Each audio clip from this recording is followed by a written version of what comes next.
All right, my fellow plant hoarders, what is up? Today we got a special one here. Plant mail from Thailand.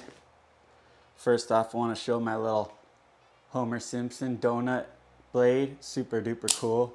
This is one of the most handy tools I got. It has like a replaceable blade, like a box cutter. If you're into plants, get yourself one of these. They're freaking awesome. Anyways, I've been importing plants from across the globe for a long time, but only probably like the past 3 years from Thailand and Japan. Also Indonesia, but that is one place. If you're a beginner, if you don't have like real contacts over there, I suggest you do not order plants from Indonesia. You're definitely gonna get scammed. You're either gonna get your money straight up taken away, and they have all these tricks how to make it so you can't get your money back, and they keep it too. It's freaking so annoying. But you also most likely won't get the plants you order, or they won't look like the picture. Thailand is really good and Japan is really good. Japan's super expensive. Thailand's getting a little bit more expensive, but it's still on the lower price side, if I say so myself. The United States obviously is crazy, the prices that people are charging. Most people, there's some cool people out there, but even the cool people are starting to charge a grip of money. So let's get started. This is a new place that I'm getting plants from. I've seen her on Instagram a whole bunch, and I've seen people order from her. So hopefully this goes well. If not, then at least you get a front row seat to the downsides of importing. I'll do a whole separate video on importing plants as well, and how to do it, and how to do it successfully, and what to look out for, and everything like that. Also, I decided to do this video in my null room, so you might see some little lizards bouncing around over here. Maybe not. They're pretty good at hiding. But yeah, I took off a couple labels because I don't want you guys to have my email and phone number. But usually you'll get like live plants, and it will say like a declaration from Thailand or whatever, and blah blah blah. Usually I have the plants go through Miami first, because in LA they freaking suck at handling tropical plants, and they always get held up there, and the mail can be a crazy thing. Sometimes you get your money back, sometimes you don't. You know, it's kind of annoying. So the box does have a little bit of a bump in it, which usually isn't that big of a deal. Let's see here. You want to be careful when you're opening you want to be careful when you're opening these boxes, because they are plants and they can get damaged pretty easily. So you don't want to just willy-nilly cut everything up and rip open the package. Looks like the cup did get a little pushed in here, but this looks like a great packing job so far. Bravo, bravo to the packer. Now let's see. This is an Alocasia. I think I mentioned that before in the last video, or the video before that. I said I was going to be getting some plant mail. Oh boy, here's the delicate part. Boom, look at that. Alright, so far so good. There's one leaf in there that obviously got smashed. I don't think she could help that, but you know, it is what it is, folks. I don't know if you can kind of tell what it is so far. The leaves haven't fallen off. Oh, looks like there's a new leaf on the way as well, so that's always fun. Let's try and carefully get the fluff out of here. Notice that it's in sphagnum moss. To shipping to the United States, I'm not sure if it's the same everywhere around the world. Obviously, I've only shipped to the United States, but you can basically only ship internationally, at least, in sphagnum moss or bare root. I read that you can ship in cocoa chips as well, and I have received plant mail like that before, but I think it's more safe just to use sphagnum moss. The less chance you have to get caught up in customs, the better. So we got the package out. Like I said, looks like we might have lost one leaf here. It's a little moldy and a little dead. classic. But everything else looks pretty darn good. Looks like they sprayed some blue stuff on here. That is like an antifungal, I think. But you can see the newest leaf, or the biggest leaf, is very nice. This is an Alocasia. I don't know how you pronounce it. It's like Chantrieri or Chantrieri or something. I'll have to look that up real quick and get back. I know how it's spelled, but I have to look at the name to pronounce it right. I don't know. Some of these plant names are tricky.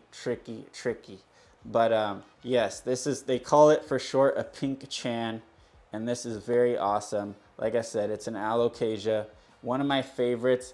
I've been waiting a long time for these to come down in price because they're very pretty and should be easy to sell, and a lot of people like them, and I love them as well. Probably my second favorite next to the Venom. See if we can get a close-up. Look how pretty that is, folks.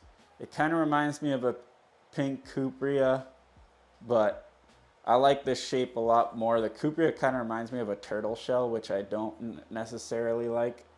Here's one of the other leaves. Here's the one that has some of the blue stuff on it that I said, don't worry about that. That is not mold or anything. That's just like an antifungal or something. I thought there was mold on this leaf, but it's probably the same thing.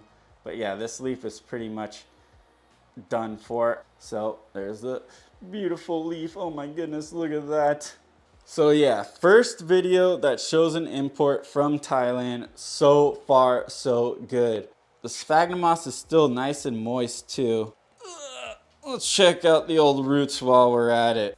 I always suggest, you know, getting the plant out of the medium and checking the roots, because if the roots are rotted, you're gonna wanna take off those rotted roots before you replant it. I'm gonna replant this into pumice. She sent me pictures of the roots before she sent the plant, and they looked very good. So I'm thinking they're still gonna look good. This was shipped on last Friday and it got here on Tuesday, all the way from Thailand. So that's pretty darn quick if you ask me. It takes like, I don't even know how many days that is. Saturday, Sunday, Monday. So basically like 4 days, probably like 2.5 or 3 days in the mail. Looks like one of the corms fell off. I might try and plant that up, but it's very, very small. We'll set that to the side for now. That is not a, I mean, it sucks that the corm fell off, obviously, but it's not like a horrible thing. It doesn't mean the plant's in bad condition. She showed me it had 3 corms on it before she sent it, and it looks like there is 1 left, which I'm not complaining about. Obviously, in the hottest part of the year here, getting sent anything, you're kind of gambling. It looks like there's a new one that might be forming. Oh no, there's the 3rd one. So only 1 fell off, so that's good. Let me just get a little bit more of this sphagnum moss off. Sphagnum moss. The roots look pretty darn good. Just a little bit more sphagnum to get off. I usually honestly cut off like 20 to 30% of the roots when I replant alocasias and colocasias, because they grow their roots pretty fast. These hairy roots are actually like feeder roots, and they usually just die off almost like right away. So I usually get rid of, I'll probably cut off like to up to here on it, and the rest I'll keep on there, but just a little bit of more sphagnum. And I'll show you up close. Oh man, look at that leaf. But yeah, so here's the roots. See, look, I think this is another little corm forming right here. And then there's one back here that stayed on. And there's another one somewhere right here. So yeah, like I was saying, I'll probably chop off about to here and then let the roots regrow.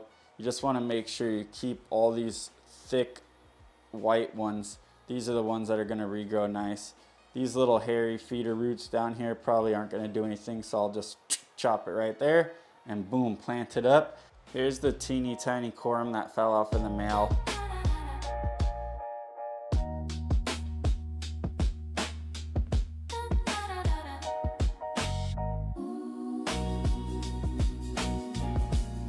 Alright guys, so I decided to finish this off in my bathroom. As you can see, The one leaf did come off pretty easily once I got down to it. And this is the little bit of roots that I chopped off. You could see in the little skip through there that I rinsed out. All I did was pot it up in this little self-watering pot, and I rinsed out the pumice one good time, and I gave this a nice drench with distilled water.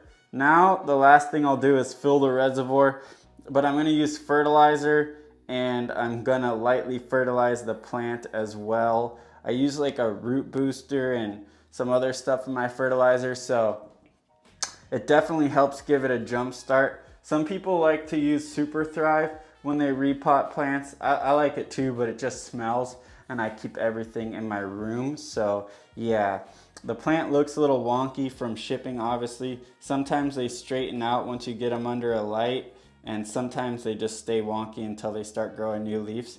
But isn't it so pretty? Here's one more close-up view. The pink is a little blown out from the natural light in the background, but you can see a little bit of the stuff they use to keep it nice and clean. But yeah, there's one little view of the plant, and it's potted up now.